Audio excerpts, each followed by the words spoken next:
안녕하세요. 자, 오늘 기도에 대한 이야기 이제 해드리도록 하겠습니다. 책은 한 28페이지 정도 피시면 되고요. 기도에는 다 목적이 있어야 되고, 기도를 이루려면 여러 가지 필수 요건들이 존재해요. 뭐든지 노력은 듭니다. 그러니까 사람들 생각으로는 기도는 좀 쉬운 거고 뭐 수행은 어렵고, 제가 보기에는 그렇지 않아요. 기도도 기도 나름대로 어려운 거고, 그러니까 이렇게 살아보면 모르겠어요. 여러분들은 어떻게 생각하시는지 모르겠는데, 제가 보는 관점에서는 성공하는 사람은 성공하는 이유가 있고, 성공을 못 하시는 분들은 성공을 못 하는 이유가 있는 것 같아요. 제가 이렇게 보니까. 그래서 제가 전에 그런 얘기 안 해드렸나? 제가 학부 때 내 자랑을 또 하면, 제가 학부 2학년부터 박사과정 1차 끝날 때까지 총 7년입니다. 7년 동안 오레이프를 맞았거든. 나름 좀 뭔가가 있었어. 그렇게 해서 우리는 그 공부하는데 룰이 있어요. 그래서 어떻게 하는 거냐면, 공부고 지랄이고 다 필요 없어. 선생을 잡아야 돼. 교수를 잡는 거예요. 그래서 교수가 뭐에 관심이 있는지를 봅니다. 그러니까는 뭐 교재고 비가 필요 없어요. 이거는 그냥 기본적인 거고, 그 선생은 무엇에 관심이 있을까? 그래서 그런 거를 분석을 하고, 그 다음에 시험지 내는 순서 굉장히 중요해요, 사실은. 그래서 시험지가 뭐 핵심만 쓰면 되지, 대부분 아닙니다. 대부분은 일단 양으로 미는 거고, 그리고 자기 좋아하는 게 몇 구절이 나오면 그러면 성적이 잘 나와요. 그래서 그런 것들을 이제 분석을 하거든. 그리고 우리 정도 되면 이제 신기 폭발이지. 그래서 이렇게 선생님을 보면 관심법을 씁니다. 궁예 이후로 제가 관심법을 써요. 그래서 이렇게 보면 저 선생은 뭐 낼 거다가 보여요. 이렇게 딱 보여. 저거 시험 문제 저거 이렇게. 여러분은 그거 안 보이죠? 그래서 점수를 잘 못 받았던 거예요. 딱 보면 보여. 얼굴에 쓰여 있어. 그래서 딱 이렇게 이제 분석을 하는데, 그러니까 예전에 그거 있어요. 남학 회양 스님하고 마조 스님 이야기에도 그 얘기가 나오거든요. 수레가 안 가면 수레를 때려야 되느냐, 소를 때려야 되느냐라는 게 있어요. 근데 어차피 무슨 과목을 가르치든 간에 가르치는 건 사람이 가르치는 거예요. 그래서 그 사람을 이해하고 그 사람의 관심 분야를 이해한 뒤에 그거를 답을 쓰면 사실은 지기가 쉽지 않습니다. 이게 지기 쉽지 않아. 그래서 저는 어차피, 그리고 이제 신기가 터지기 시작하면 대충 해도 돼. 그냥 막 거의 반무당이야. 찍으면 다 맞아. 이 시험 문제가 보인다니까, 진짜. 선생님을 보면 시험 문제가 보여요. 딱 이렇게. 그런데 저랑 같은 반에 비구니 스님이 있었는데, 그 스님이 시험 공부를 하는데 굉장히 열심히 합니다. 비구니 스님들의 특징이 열심히만 해요. 이게 절에 살아보면 되게 재밌는 게, 비구 스님들은 대부분 열심히 안 해. 그런데 몇 명이 두드러지는 사람이 있어. 그리고 그 사람이 시장을 주도해. 근데 비구니 스님들은 다 고만고만하게 열심히 해. 근데 휘진 사람도 없고, 특별히 뭘 이렇게 좀 그런가 싶은 사람이 별로 없어요. 이게 무슨 차별적 발언을 하는 건 아닙니다. 성향이 그런 것 같아요. 그래서 잘 안 돼.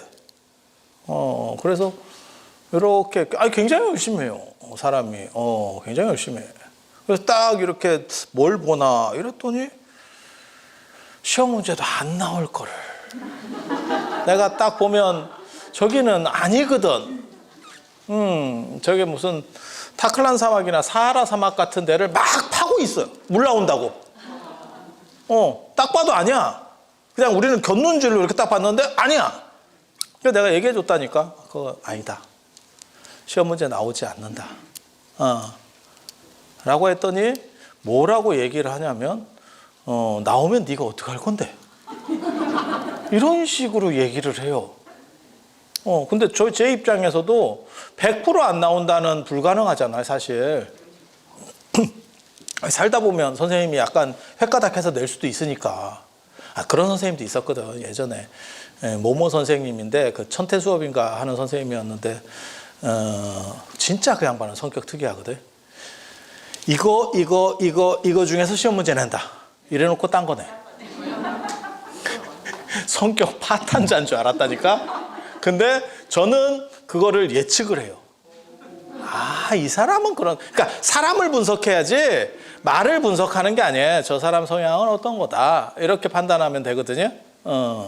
그래서 그 비구니 스님이 그렇게 대들길래, 그럼 하라고. 내가 그렇게 얘기했어. 그건 뭐 당신 일이니까. 그리고 제가 그거 안 나오고 요거 나와요. 이렇게 얘기했거든. 그랬더니 제 얘기가 다 100% 맞았어요. 그때도. 1등은 아무나 해. 근데 그 스님은 성적이 별로 안 좋았어요. 왜? 어문대만 계속 파니까. 힘은 더럽게 들이는데, 이제 잘 안 되는 거죠. 뭔 얘기를 하는 거냐면, 뭐든지 터뜨리려면 사실 합리적 판단이 있어야 돼요. 그러니까 기도도 마찬가지예요. 그냥 묻지마로 덮어놓고, 이빨 꽉 깨물어. 이러면서 가는 게 아니에요. 계속. 터지는 조건들을 만들어줘야 된다는 그 얘기를 하려고 하는 거예요. 그래서 제가 여기서도 뭘 썼냐면 기도는 뚜렷한 목적이 있어야 되고 이루어질 만한 소원을 가지고 있어야 되고 너무 얼토당토 않는 거. 지난번에 제가 그런 얘기 해드렸었잖아요. 미국에서 2조 6천억짜리 잭팟이 터졌다. 그게 사상 최고의 복권 금액 얼마 전에 터졌어요. 몇 달 전에. 그런 식으로 하는데 그런 걸 내가 됐으면 좋겠어요. 그렇게 하는 거 아니에요. 어느 정도 가능성이 있는 거. 제가 그런 얘기 하잖아. 사람에게 돈을 꿀 때도 그 사람과의 관계를 생각해서 얼마 정도가 합당한지를 봐서 그만큼을 빌려달라고 해라. 친하더라도 야, 네 전세금 전체를 나한테 빌려줘. 이러면 아무도 안 줘요. 그래서 어느 정도 될 만한 거를 견적을 내야지, 사실. 그게 노력입니다. 그 정도 노력이 없으면 기도도 안 돼요. 그냥 헛방 치는 거예요. 계속 그냥 쓸데없는 행동하는 겁니다. 그래서 물 나올 자리, 어디가 물 나올 자리인지를 사실은 판단을 해야 돼요. 그거 판단을 못하면 절대 안 되지. 그래서 제가 그런 얘기 하잖아요. 은행에 돈을 예금을 하더라도 은행명하고 계좌번호하고 이런 거는 기본적으로 외우고 있어야 나중에 찾을 수 있다. 그런 거조차도 잘 모르면 처리하기가 쉽지가 않죠. 그래서 비 나올 구멍을 또 이렇게 쑤셔야 되고 다 룰들이 있는 거예요. 그리고 제가 그렇게 선생님들을 이렇게 관심법으로 봤을 때 그 노력입니다. 정확하게 말하면. 그게 노력이 아니라고 생각하지 마세요. 그거 엄청난 노력이에요. 그래서 저는 그 선생님들이 뭐 강의 계획서 올려놓고 뭐 이렇게 참고 자료들을 이렇게 해주면 그걸 다 이렇게 한번 서치를 하고 그 다음에 그분이 어떤 논문을 현재 쓰고 있는지 어디에 관심이 있는지를 다 찾아요. 이렇게 가는 거예요. 그리고 그거 보통 노력 아닙니다. 그게 그래서 뭐 기도도 사실은 노력이 필요하다. 그러니까 수행만 노력하는 게 아니에요. 그래서 그 얘기를 해야 되고 지금 여기 이제 보면 그 얘기가 나온다고. 주파수를 맞춰야 된다. 가피를 받으려면 지금도 그럴 거예요. 이 공간 안에 라디오 같은 주파가 엄청나게 많이 있겠지. 라디오를 틀면. 그런데 주파수를 못 맞추면 아무것도 안 들리는 거예요. 여러분 귀에 아무것도 안 들리잖아. 들리면 더 이상하다. 들리면 더 이상해. 이 정도 인원이면 들리는 사람도 있습니다. 그런 걸 보고 이명이라고 하고 그건 그래도 그렇게 심각한 건 아니에요. 사람 소리가 들려요. 이러면 슬픈 겁니다. 사람 소리가 들려요. 이러면 제가 얘기하잖아요. 내 귀에 캔디라고 그게 들리면 백지영이든지 환자든지 이렇게 가는 거예요. 둘 중에 하나에. 그래서 그 주파수를 맞춰야 뭐 BBS면 BBS, 안 그러면 무슨 뭐 저 MBC면 MBC, KBS면 KBS를 잡을 수 있는 거예요. 그러니까 내가 라디오만 있다 그래서 그 주파수가 저절로 잡히느냐, 내가 원하는 게 이렇게 방송을 들을 수 있느냐, 그건 절대 아니라는 거죠. 그래서 그 각을 뽑아내야 돼요.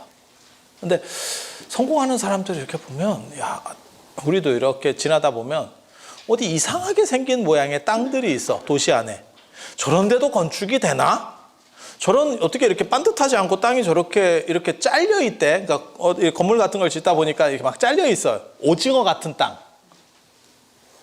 근데 우리 같은 사람이 볼 때는 저런 게 왜 저렇게 땅이야? 라고 생각하는데, 설계하시는 분하고 얘기를 하잖아요. 그 사람은 머리에 각이 나옵니다. 어떤 건물을 이렇게 지면 되겠어. 그리고 그게 설계하는 사람이 아니고 부동산 업자잖아요. 그러면 여기에는 이런 식으로 건물을 지어서 임대를 하면 얼마가 나올 것 같아. 수익 구조가 얼마가 될까. 이걸 뽑아내더라니까. 그러니까 그 정도 노력들은 사실 있어야 돼요. 그러니까 덮어놓고 묻지마로 이빨 깨물고 3,000배.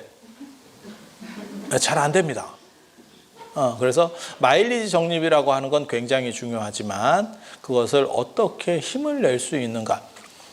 야구 얘기해서 그러는데, 제가 이렇게 어렸을 때 제가 야구를, 저 때는 워낙 그게 유행했으니까, 제가 90년대생이지만 80년대 프로야구를 잘 알아. 그때는 뭐 회원도 가입하고 막 이러던 시절이에요. 그게 붐이 일어가지고. 근데 이렇게 보니까 타율을 잘 치는 사람들을 보면 뭐 3할 오픈 이렇게 하면 평타로 계속 치는 게 아니에요. 어떤 경기에서 몰아치더라고, 이 사람들이.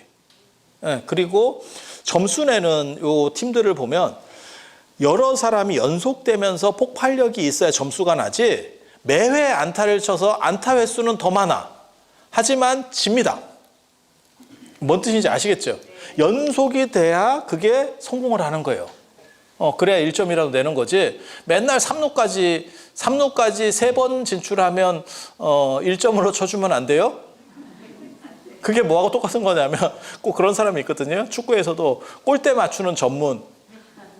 골대를 조금만 밖으로 하면 저 사람이 굉장한 득점력을 가질 것 같은데 라고 생각하지만 실제로는 잘 안 되는 분도 있어요. 그래서 보면 그게 몰아쳐야 돼.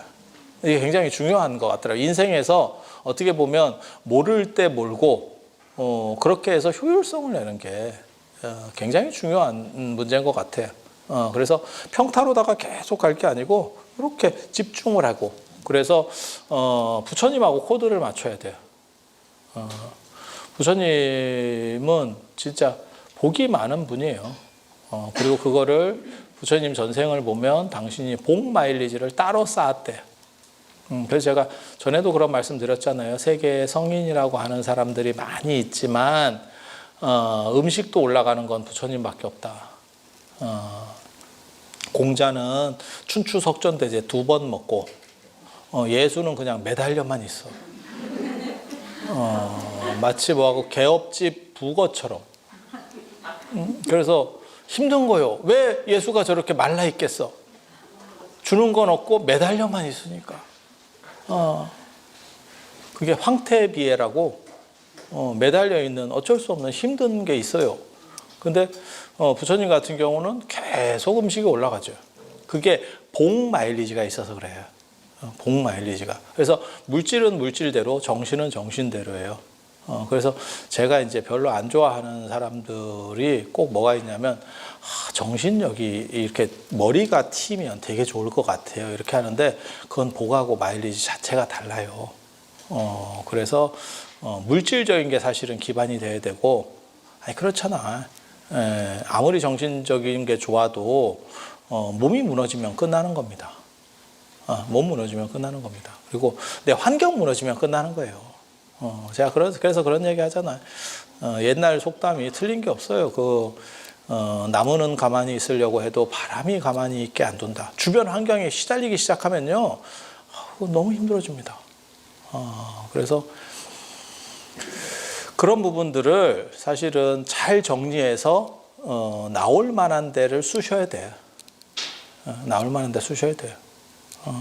그래서 어느 구름에 비가 있나라는 정도는 봐야 되고, 부처님하고 코드를 맞춰야 돼. 그게 마치 라디오 주파수 맞추는 것처럼 그랬을 때 그게 터지는 겁니다. 저는 개인적으로 이런 영험을 나름 조금은 봤다는 생각은 해요. 제가 그렇게 막 열심히 막 하는 사람은 아니지만 그래도 조금 그래 지금 팔자가 좀 많이 폈지. 아무도 동의하지 않는데 그래서 복이 있으면 편해. 인생이 편해. 그래서 제가 그런 얘기 하잖아.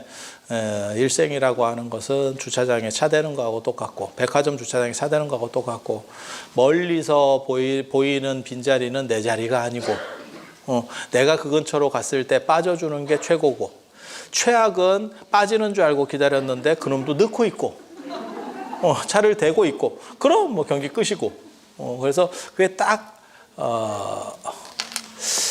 일본 말이긴 한데 아다리가 맞으면 아구가 잘 맞으면 그게 제일 좋죠. 군대 갈 때도 그래요. 남자들은 군대 갈 때도 그래서 군대를 2년 만에 갔다 오는 분들도 있고 대학 복학할 때 보면 어떤 분은 3년이 걸립니다. 이게 찢어지는 거지.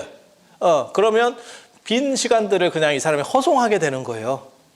그래서 그런 계산들을 잘 해야지. 그래서 최대한 합리적이고 이렇게 집약될 수 있는 구조들을 만드는 거 굉장히 중요해요. 그리고 간절함이 있어야 되고 그리고 향 피워야 됩니다.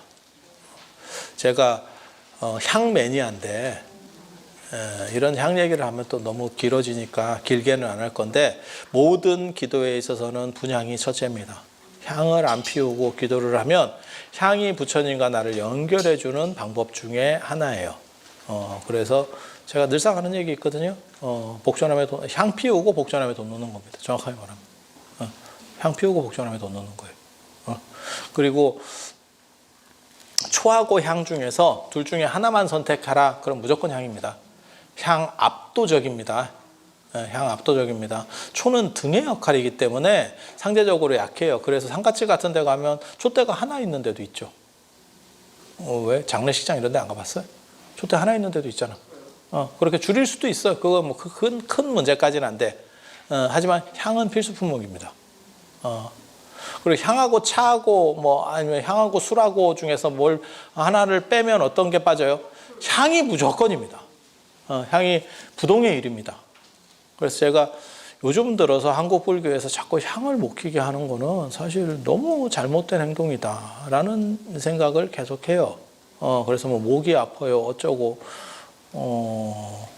그리고 예를 들어서 뭐 복전함에 돈 넣는 거하고 향하고 둘 중에 어느 거 향입니다. 향은 무조건 1등입니다. 그래서 향이 메신저라니까 내 기원을 부처님한테 전달하는 매개체가 향이에요. 그러니까 향을 안 피우고 기도를 하면 전달 자체가 안 돼. 제가 전에 그런 거 얘기한 적이 있었는데 누가 계속 산신령한테 기도를 했대잖아. 복권 당첨되게 해달라고. 계속 산신령한테 기도를 했더니 나중에 산신령이 나와서 하는 말이 복권 좀 사라. 뭘 당첨되게 해줄래도 네가 복권을 안 사는데 내가 어떻게 하느냐 라는 얘기를 한다는 거거든요. 그래서 기본은 갖춰야 되고 그 기본 중에 가장 1순위가 향입니다. 그래서 향을 이렇게 제가 강조를 하면 뭐 목이 아파요. 스님이 뭐 목이 아파요. 어쩌고 하는데 그러면 다른 직업을 하면 안 될까? 이거 좀 너무 슬픈 얘기인데 예를 들어서 마라톤 선수인데 숨쉬기가 힘들어요. 은퇴해야지. 근데 절에 있으면서 향 냄새가 힘들어요. 절 체질이 아닌갑지. 그리고 어떤 절에서는 향을 하나만 키라고도 얘기하고 딴 사람이 켰으니까 된 거 아닙니까? 내 기원이 안 올라간다. 미안한 얘기인데 이건 개별적으로 올려야 되는 거예요. 그래서 중국이나 이런 데 가면 외향로가 있어서 법당 밖에 향로가 있어요. 그래서 계속해서 향을 피울 수 있게 그렇게 해놨는데 우리나라는 그 외향로 전통이 사라지면서 지금 이렇게 됐는데 향은 필수입니다. 그리고 향을 켰더니 뭐라고 하고 법당 보살님이 꺼요. 그것도 꼭 기분 나쁘게 거꾸로 해서 끈다. 다음 생에는 법당 보살 하기도 어려울 겁니다. 남의 거를 그렇게 하면 그게 공덕이 되는 부분을 자기가 차단하는 거거든요. 그래서 힘이라는 게 다 마찬가지예요. 수레바퀴가 이렇게 굴러오고 있을 때 그거를 옆에서 누가 이렇게 쳐서 방향을 바꾸잖아. 그 사람한테 힘이 가는 거예요. 안 좋은 힘이. 예. 그래서 그거 끄는 행동 나 같으면 안 꺼. 나 같으면 안 꺼. 저 같은 경우는 누가 향을 펴놨는데 향이 꺼져 있어. 그럼 불 붙여주잖아, 우리는. 진짜 그래요. 저는 향 매니아이기 때문에 내가 좀 특이할 수도 있고. 그래서 향 피우는 거는 무조건이고, 내가 켰는데 저 사람이 껐어요. 그건 그쪽 일입니다. 내가 켜서 어느 정도라도 연기가 올라가면 됩니다. 그래서 저 같은 경우는 향을 피우고 그 다음에 이렇게 한 3바퀴 돌려가지고 이마에다 이렇게 대죠. 이마에다 대서 기원하는 거예요. 그 향에 내가 원하고 있는 거를 거기다가 이렇게 생각이 들어간다라고 생각해서 이게 타서 향 연기로 올라가면서 부처님한테 잘 전달되도록. 아니 부처님한테 바라는 사람이 되게 많은데 누구는 해주고 누구는 안 해주잖아. 그런데 누구를 해줄 것 같아요? 둘 중에 하나입니다. 간절한 놈, 별난 놈. 근데 그거는 살아있을 때도 우리도 똑같아. 누군가 뭐 부탁을 하는데 간절해서 계속 찾아와, 귀찮게. 그러면 어쩔 수 없이 딸려간다. 그리고 별나. 저놈은 건드렸다가 이상할 것 같아. 저거 약간 똘이야, 똘. 그러면 처리해야 돼. 왜? 송신스러워. 둘 중에 하나면 그 정도 정신력이면 성공합니다. 그리고 이거는 꼭 기도뿐만이 아니고 사회생활에서도 마찬가지일 것 같아요. 네. 그래서 기도에도 사실은 이러한 간절함, 절절함이 있어야 돼요. 그래서 기도를 잘 모르시는 분들이 자꾸 저런 뭐 기복 이런 거는 되게 쉬운 거예요. 네가 안 해봐서 그래. 네. 그리고 스님들 절에서 4분 정근하고 4번, 하루에 4번 기도하고 되게 힘듭니다. 되게 힘듭니다. 그리고 예전에는 만일이라고 들어보셨어요? 만일 동안 기도한다고 해서 만일이에요. 한 27년에서 28년 정도 되거든요. 만일을 계산하면. 그래서 예전에는 절에 3가지가 있어요. 3가지가 있어요. 강원이 기본적으로 있고, 강원은 사찰 교육시설, 그 다음에 선원은 1900년대 초까지는 맺었다 풀었다 했습니다. 지금처럼 상설 선원이 아니고 선원이 만들어졌다, 결제 때는 선원이 만들어졌다, 해제 때는 선원이 없어져요. 그렇게 되는 이유는 형편이 우리가 별로 안 좋았기 때문에 상설로 그거를 건물을 쓰기가 힘든 거야. 다용도로 써야 되는 거야. 그러니까 집으로 얘기하면 그런 거지. 애가 유학 갔는데 그냥 방을 계속 비워놓는 집도 있을 수 있는 거고, 그 방에 뭐 창고같이 쓸 수 있는 사람들도 있을 수 있는 거고, 그런 거. 근데 형편이 어려우면 그것도 계속 이용을 해야지. 어떤 방식으로든지. 그렇지 않을까? 그래서 선원은 별도로 계속 상설로 유지되지는 않았었고, 1900년대 초에 상설 선원이 지금 같은 상설 선원이 만들어지는 거고, 또 하나는 연불원이 있었어요. 연불원이. 그게 이제 만일이라고 불렀습니다. 만일 동안 연불한다고. 만일 동안 어떻게 연불하냐면 24시간 연불입니다. 24시간을 27년에서 28년을 하는 거야. 그러면 어떻게 그게 가능할까? 돌아가면서 합니다. 돌아가면서 합니다. 그리고 이런 데서 하느냐? 이런 데서 아니에요. 그냥 방에서 삥 둘러 앉아가지고, 제가 출가했을 때 처음에 제가 그런 거를 좀 했었어요. 그래갖고 둘러 앉아가지고 그냥 광세라고 있어. 광세라고 약간 꽹가리 같은 거예요. 그거 치고 징 치면서 연불을 해요. 앉아서. 그냥 따뜻한 방에서 계속 합니다. 쉘이. 예. 서서 추운 데서 하면 아마 얼걸? 안 될걸? 그래서 그거를 계속 로테이션으로 돌리는 거예요. 그래서 그거 기도하는 사람은 그냥 뭐 주간 야간 2교대 하듯이 계속 들어가는 거예요. 그게 만일 기도고, 그 만일이 가장 유명한 데가 어디냐면 금강산 건봉사입니다. 건봉사. 그렇게 해서 거기가 이제 만일 기도를 신라 시대 때부터 했다는 거예요. 그렇게 해서 기도하다가 날아간 사람도 있고, 그렇게 나와 그런 눈빛으로 보지 마. 날아간 사람도 있고, 되게 재밌는데 1900년대 초에 이제 그 만일이 선언으로 바뀌어요. 선언이 바람을 일어나면서 선언으로 바뀌어요. 그래서 거기를 만일 선언이라고 합니다. 그래서 연불전통이라고 하는 게 생각보다 뿌리 깊은 거예요. 그리고 명상이나 수행이라고 하는 게 꼭 연불과 분리되는 체계는 아닙니다. 그러니까 연불을 통해서도 할 수 있는 거고, 자기가 정신력이나 이런 것들을 잘 컨트롤할 수 있으면 명상을 해도 되는 거고, 명상이나 참선을 해도 되는 거고, 그리고 진짜 새가 빠지게 한 사람 이야기 알아요? 기도를 저렇게 해도 되나 싶은 사람, 그게 진표율사죠. 망신참이라고 들어봤어요? 망신, 몸을 망친다는 거예요. 야, 그거 좀 너무 그러는데. 그래서 막 절을 이렇게 하는데, 절을 그냥 하는 게 아니고 돌바닥에서 막 완전히 이렇게 몸에 부딪히면서 해요. 그래서 나중에 팔다리가 부러지고 이런 얘기가 나온다고. 참회를 하는데 그렇게 몸을 돌보지 않고. 진표율사가 한 성깔 합니다. 여러분 잘 모르셔서 그러는데, 그래서 이렇게 기도하다가 그 유명한 얘기거든. 그래서 진표율사가 창건한 데가 창건을 했다는 설도 있고, 그 전에 순재법사라는 사람이 진표율사 스승인데 그 양반 때 절이 있었던 것 같아요. 그래서 그게 금산사입니다. 그래서 금산사 가시면 미륵전이 유명하죠.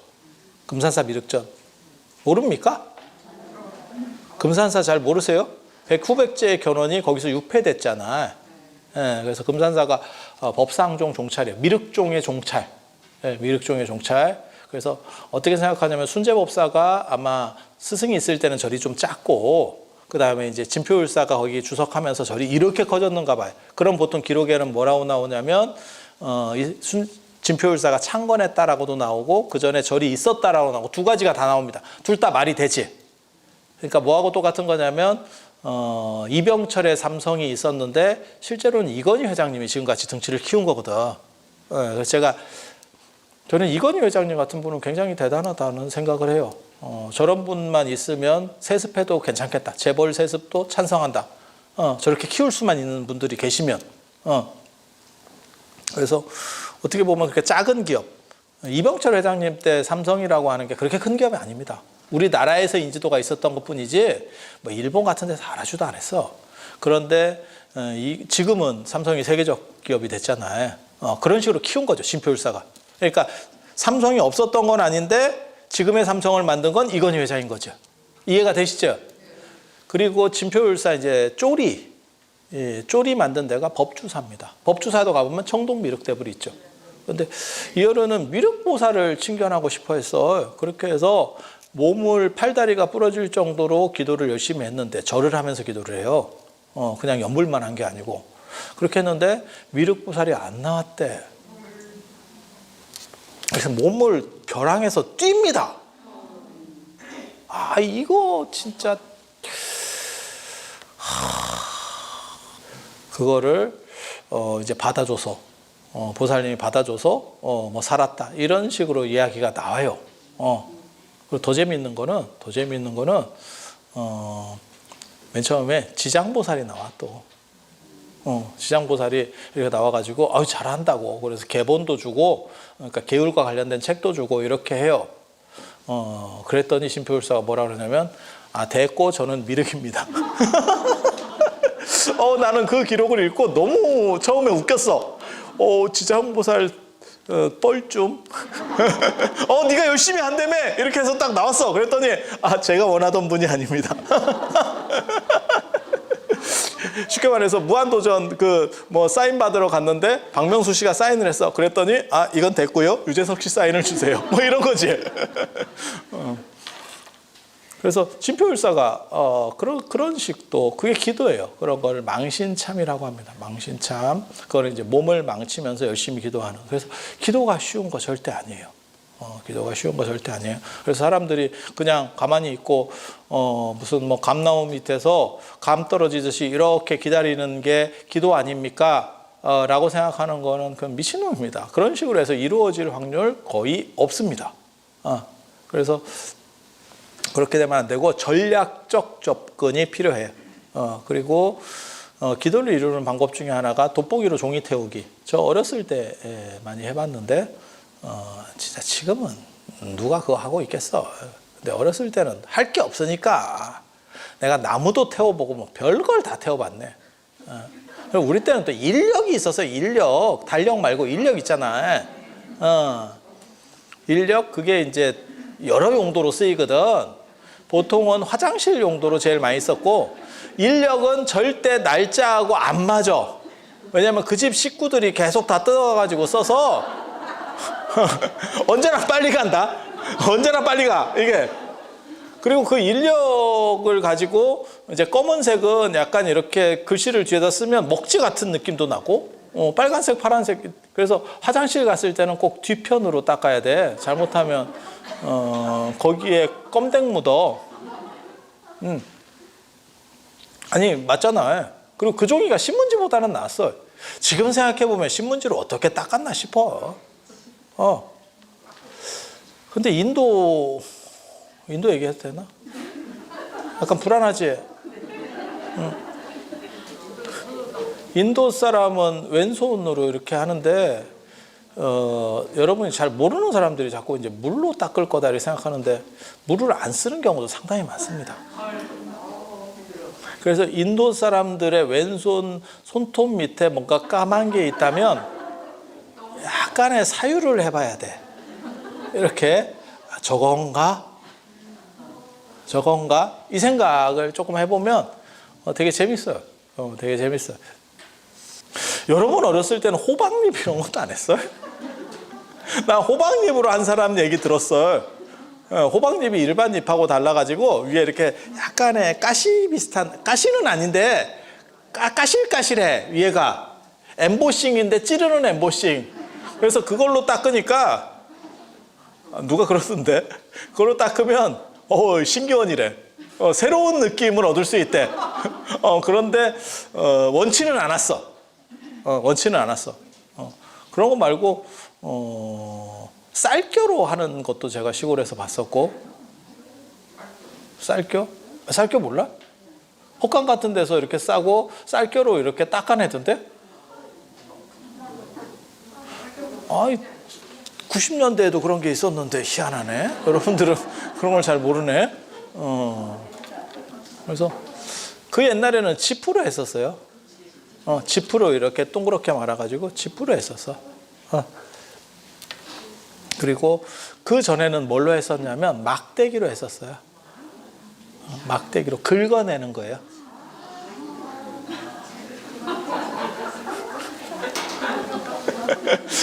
아니 왜? 이거 화두 공부할 때 진짜 중요해요.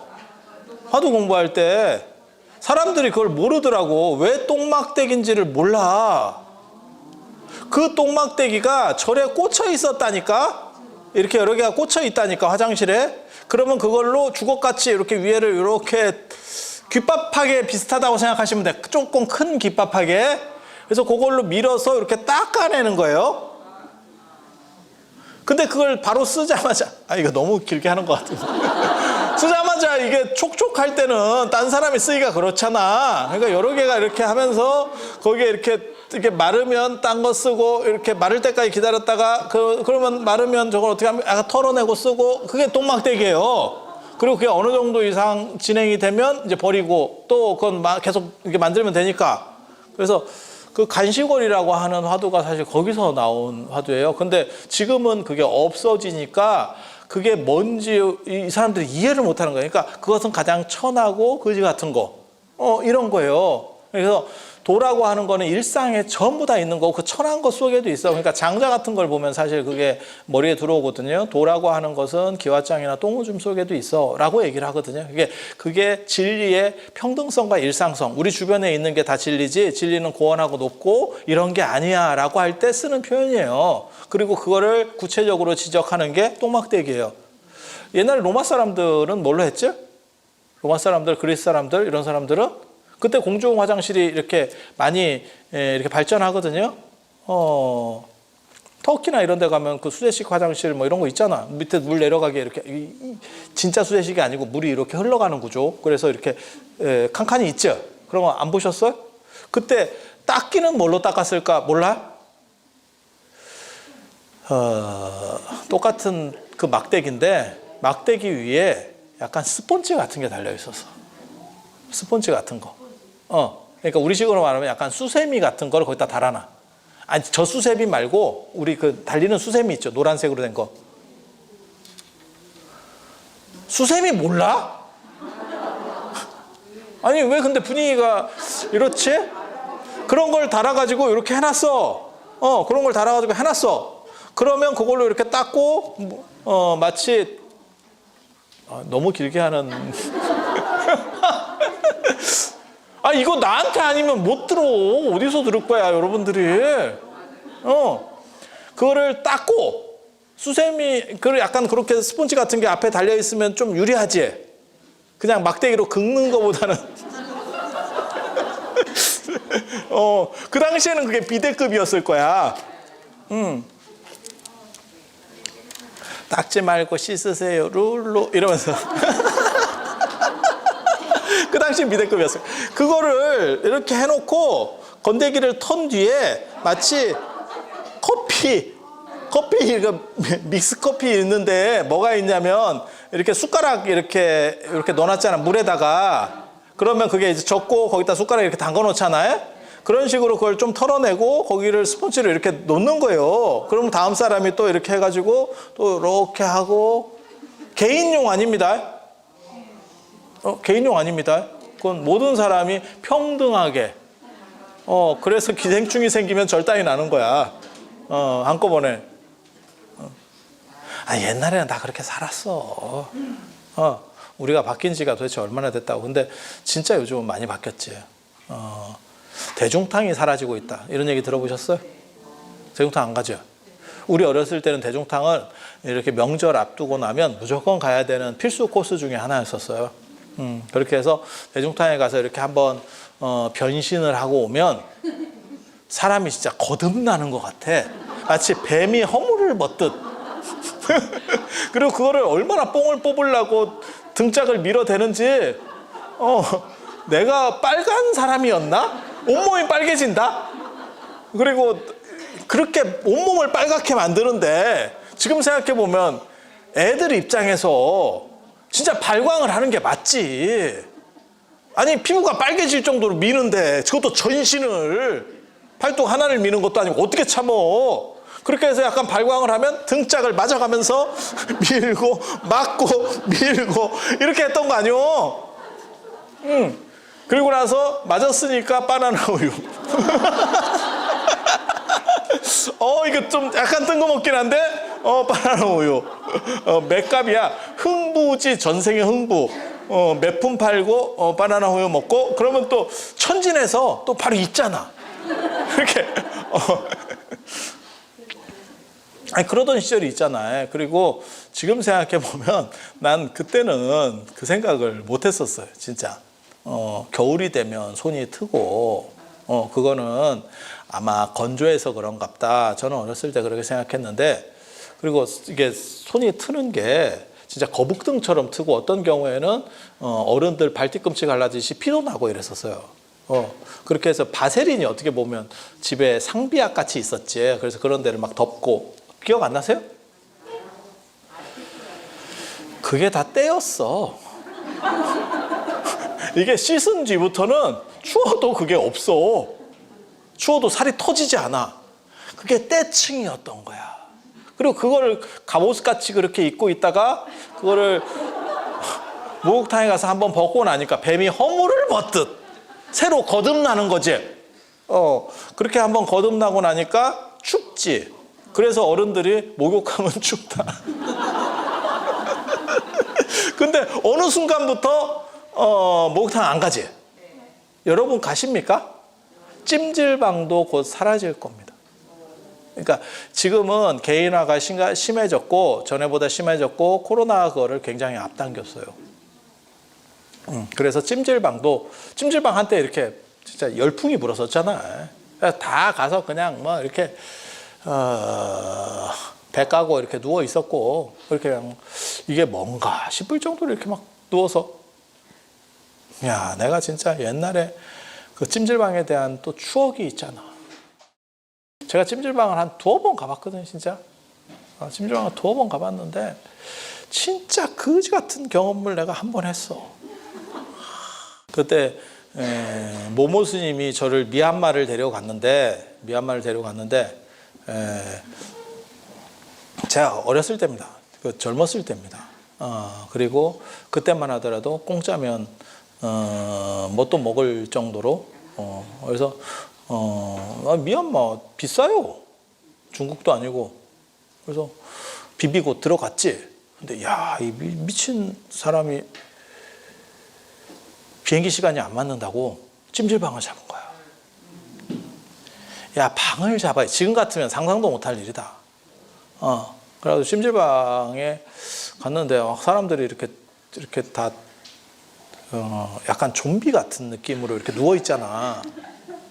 이렇게 저 그때 처음으로 찜질방 갔어요. 제가 찜질방 2번인가 갔을 거예요.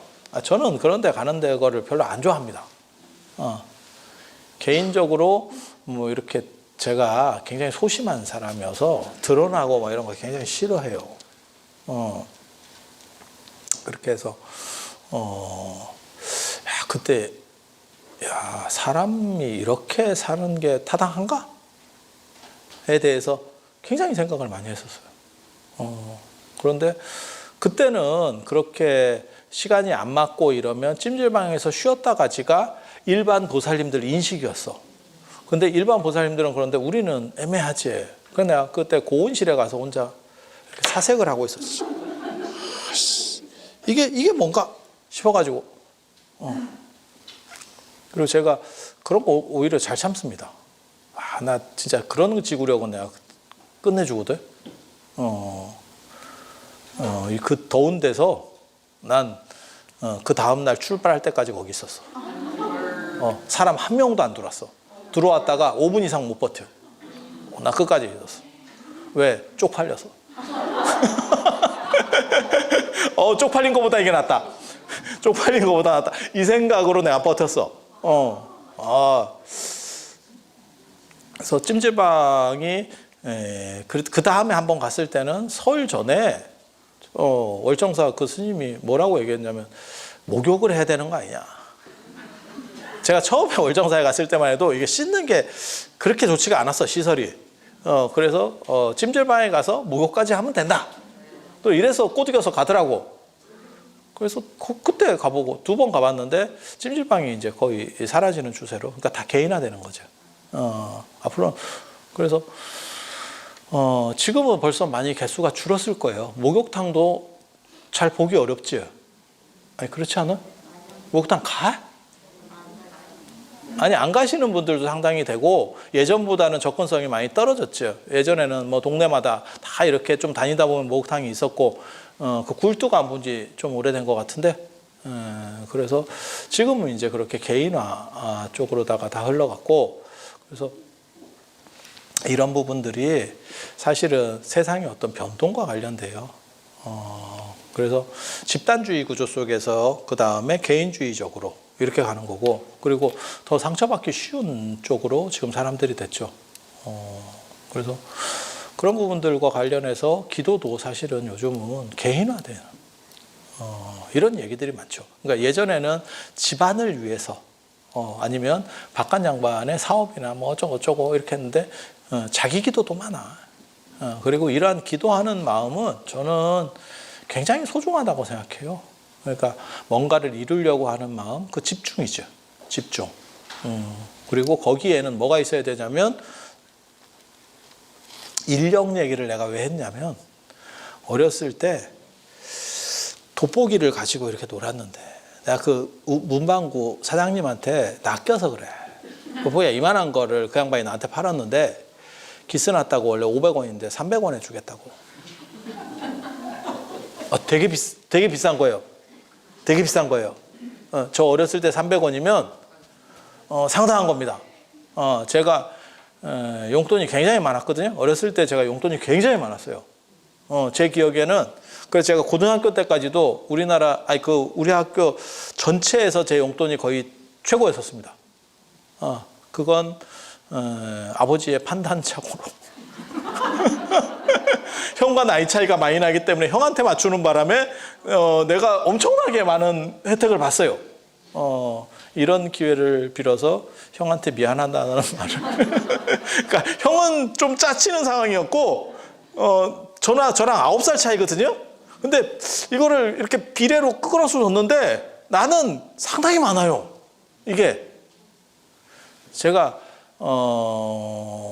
강남 쪽에 살았거든요. 그런데도 최고였었다니까. 그래서 제가 그때 돈이 있어서 책을 진짜 많이 사서 볼 수 있었던 이유 중에 하나가 사실은 그게 돼서 그래요. 그때는 책 한 권에 3,000원이었거든.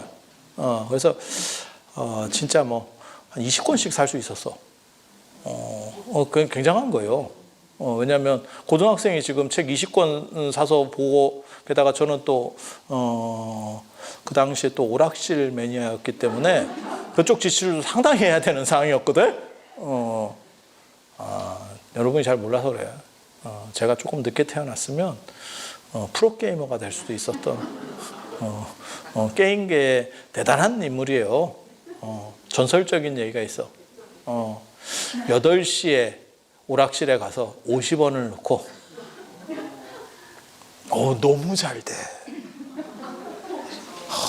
지금 생각해도 이해할 수가 없을 정도로 잘 돼. 그래서 원래는 한 50분만 하고 학교를 가야 되는데. 어떤 내용인지 알겠지? 예측이 되지? 학교 제끼는 건 그건 뭐 괜찮아. 그 정도가 아니야. 그 정도가 아니야. 그 50원으로 아침 8시에 시작해서 저녁 5시까지 했어. 애들이 끝나고 와. 근데 한 판이다, 한 판. 화장실을 못 가. 이게 화장실을 못 가. 화장실 갔다 오면 죽어. 근데 너무 난이도가 높아서 이게 내가 빠질 수가 없어. 나는 기록적인 사람이야, 지금. 세상을 다 가졌어. 야, 나중에 결국, 그리고 어떻게 됐냐면, 화장실을 갈 때는, 그 애들이 오더라고. 방학하고, 저 학교하고 오더라고. 그래서 너 이거 2마리 정도 죽어도 되니까, 내가 빠뜩 갔다 올 테니까 좀 하고 있어. 화장실 갔다 전설적인 거예요. 저도, 야, 이게 가능한가? 그게 50원의 기적. 50원의 기적. 그런데 결국 6시쯤에 죽었어. 8시에 시작해서 6시까지 간 거예요. 그러면 10시간 한 거잖아? 10시간 아니야? 10시간? 2시간만 더 했으면 콘택 600인데. 왜 죽었냐면, 야, 10시간을 한 자세로 앉아있으니까 어깨가 빠지려고 그래요. 난 못하겠더라. 그래서 죽었어. 더 이상 할 수가 없어. 이게 체력적 한계에 봉착해 있는 거야. 요즘 애들은 막 이렇게 좋은 의자에 앉아가지고 하니까 며칠도 하는 거지. 야, 의자 등받이도 없는 거 이렇게 동그란 거 그 하나 앉아가지고 10시간 앉아있어 봐. 죽을 것 같아. 이게 인간의 한계인가? 이런 생각을 했다니까. 그래서 내가 그것도 해야 되지. 그러다 보니까 굉장히 많은 지출이 필요했었어요. 그래서 인생이 참 묘하지. 그래서 저는 그런 식으로 책 보고 오락하고 이런 식으로 살았는데 그게 되게 재밌어. 근데 어렸을 때 그 돋보기, 이만한 돋보기 굉장히 큰 거예요. 조그만 건 잘 안 타. 그걸 이제 태우기 시작하는데 제일 잘 타는 종이가 그 일력 검은색 종이. 그거 태웁니다. 그걸 또 하루 종일 태우면 진짜 숫자를 거의 돌릴 정도로. 내가 이렇게 진짜 이런 얘기를 하면 지금 생각해 보면 나는 그 당시에는 뭐 그렇게 살아도 되는갑다 했는데 지금 생각해 보면 가족들 입장에서는 억장이 무너졌을 것 같아.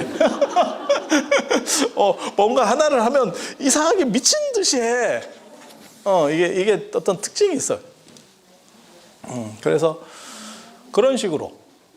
그런데 그때 뭐가 중요한 거냐면 돋보기로 종이를 태울 때 제일 중요한 거는 초점을 맞추고 계속 한 자세로 들고 있어야 돼요.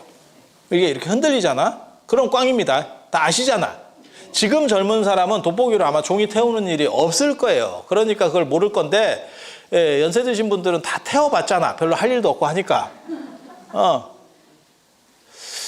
우리 아버지 주무시는데 머리에다가 돋보기 한번 댔다가 얼마나 욕을 먹었는지. 와, 내가 그거 이제는 말할 수 있다. 얼마나 뜨거운지 그냥 궁금했을 뿐이야.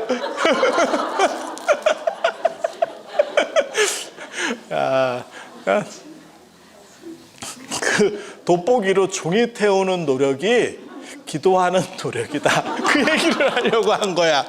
그 얘기를. 그 정도로 집중을 가지고 똑같은 행동을 반복해야.